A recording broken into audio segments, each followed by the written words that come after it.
Everybody that's ever asked me about that expects me to try to backpedal. 100% happened. 4 o'clock in the morning, pitch black, dead sleep.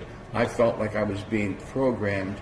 Like someone was tapping into me, like it was a string from my head to 13 miles up on a mountain place called Lyle Creek. And I know right where it was, this little foothills. At the foothills, there was an object there. There was 2 people in it, 2 creatures in it. And it was I want to say it was 64, 65. It was so there was no remote control. Yeah. There was no satellites. There was no computers. But I sensed they were tapping into me somehow. And they went, oh, he's waking up. All mental telepathy, the communication went in my head. He's waking up. They yelled out a numerical code, not of our numerical system, as I and it went. And I could almost feel the plug, like an electrical charge, leaving, zapped into their ship, put a light on in the ship where I see shadows of these creatures. And I woke up in my house, in my bed.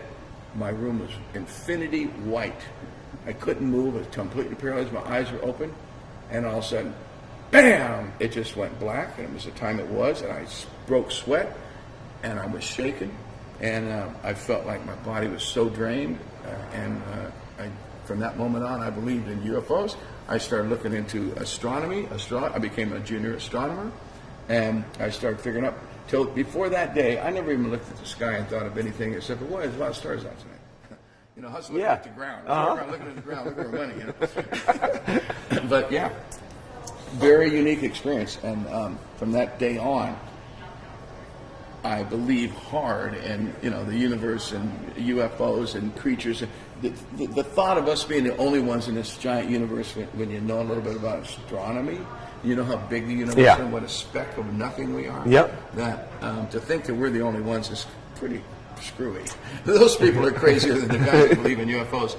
But I think there's a whole bunch of different ones. It's not just there's not just one. They're all over out there. There's all kinds of dimensions, and I don't think they were programming me. I think they were just interested, like we do with animals. So they had advanced technology where they were sucking my brain to see what I knew, and by me catching them, enlightened me.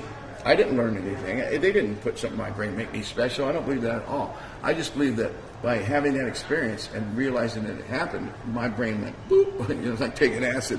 My mind expanded, and I started searching for the truth and things like that, and I still am.